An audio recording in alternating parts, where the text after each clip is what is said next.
What's up, YouTube? It's Jesse Webster again. I said in my last video, in regarding my video regarding restoring my gun rights and the process and all that went through, that I'd visit the topic about how I got to a place to where I was even eligible, and in a place to where I could stand in front of a judge and convince him that I was a good candidate to have my gun rights restored. You know, this type of stuff I relatively somewhat quiet about because I don't want to push my views or beliefs or any of that stuff on anyone that's coming out of the system or just a regular old fuck up.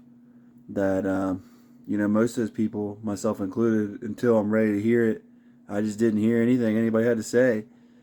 So I generally kind of stay back and let people ask if they want help or want to change or all that stuff. But to some degree, I came to the conclusion that I was being somewhat selfish. All the knowledge I gained through in the system and getting out here and staying out was super, super crucial to me coming up. And I know many, many different things that are all contributions on how I've been able to stay out and stay free, live a successful life, and not even just a normal life, like live a really good life to why my steps have purpose, and my life has quality, and I'm useful to myself and to others, a good parent, a good employee, a good friend, a good family member, all around the board. And I'm not perfect. I'm not speaking that, but coming from where I came from and being a complete fuck up, dude. I mean, if I was a guy that I didn't pay bills, if I had a bill and it didn't get paid, that's just the way it was. If somebody else didn't pay it, it wasn't getting paid. It got to the point where I was just a criminal, a drug addict, alcoholic criminal.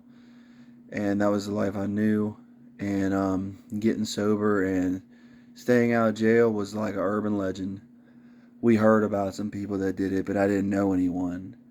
And then a few people that did, they went on to become, super Christians and stuff like that. And I even tried that route, and it didn't work for me. And more power to the people that works for. But it's been a combination of things. Honestly, have been the major things for me staying out of prison. Number one is staying sober, and not everybody has a problem with alcohol and drugs that frequently goes in and out of jail, but I'd say most of them do. And if it isn't, if you don't have a problem with alcohol and drugs, it's the lifestyle that's got them.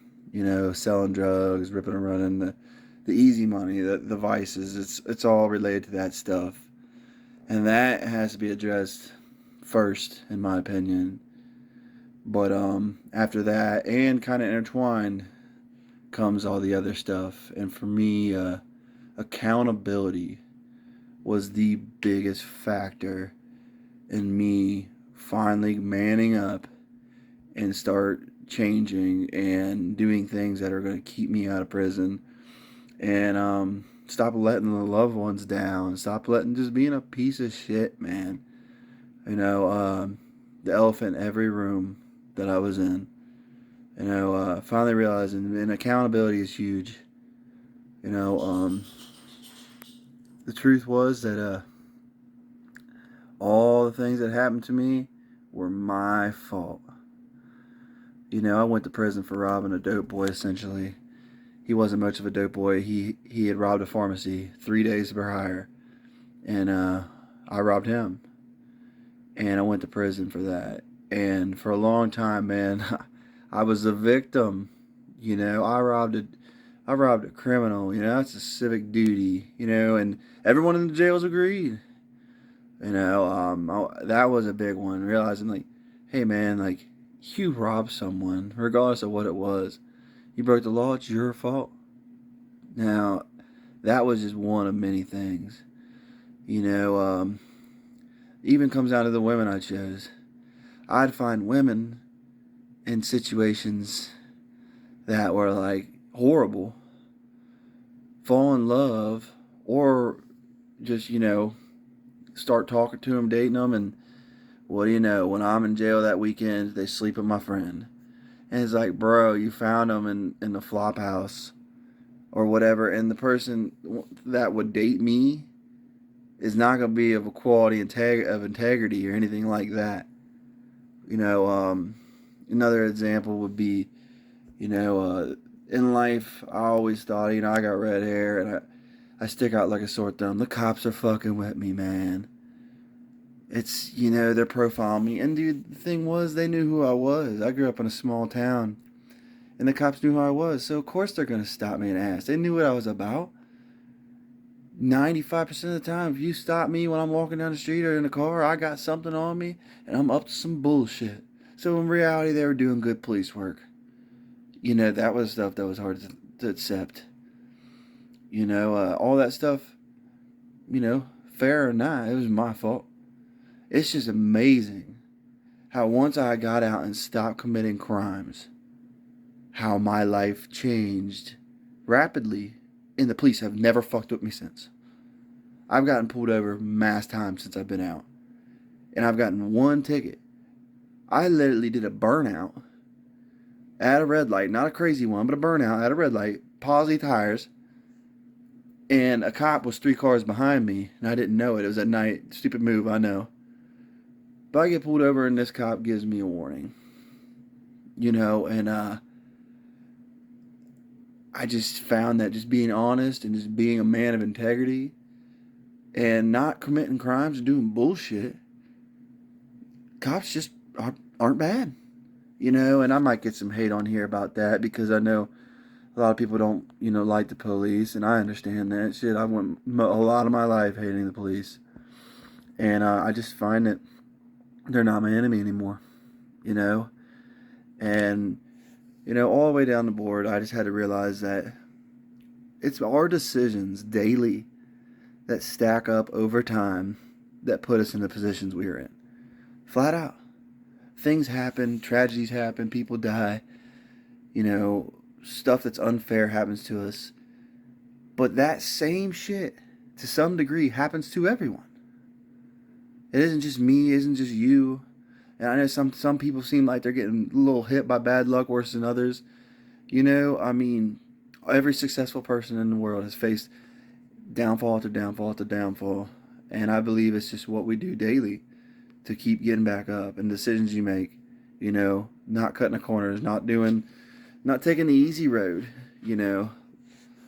And, you know, even being out here, the lines can get blurred, you know, on what's okay and what's not, you know. And I just found for me, you know, letting my conscience be my guide in most decisions and not doing it on my own. I have a support group of men that I trust and respect that, you know, we talk about all types of stuff. And, you know, I think those type of things are huge because when I'm by myself and, you know, I'm dealing with stuff in my head and I'm not talking about it and not venting and, you know, getting guidance from men that I respect and care about, you know, I can be led astray. And those are the type of things, those small steps in the wrong direction, those type of things that'll lead me back to the penitentiary. Because I know for me, if I don't stay sober, it won't be long before all my money's gone, all my things are gone, my house, all my vehicles, and all that stuff. You know, it'll go to the wayside, and I'll end up right back. And you know, all these things I'm talking about and being accountable are all the things I said in front of that judge when the time came to apply for my gun rights. You know, and my life during that time, from the time I did 4 years, I got out and had been out almost 7 years when I was sat in front of that judge and stood there and told you guys, told him what I'm telling you guys, and he's seen it fit to restore my gun rights. You know, and I believe that there's many felons out there that are in the same position. You know, led law abiding lives, turn it around.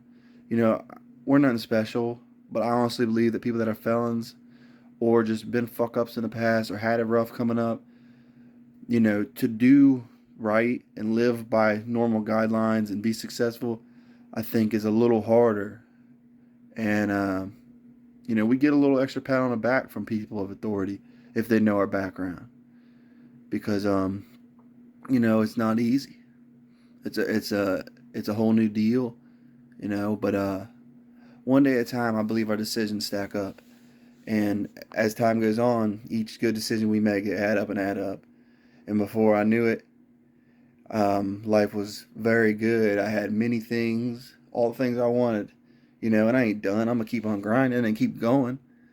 But time was in position to where when I stood in front of the judge, he said, "I grant you your Second Amendment rights back." Well, you know, now I got guns legally as a felon, convicted of F2 robbery, and I've been arrested a lot of times on other shit too. And I just share this as possible. And if this helps one person, it was worth my time.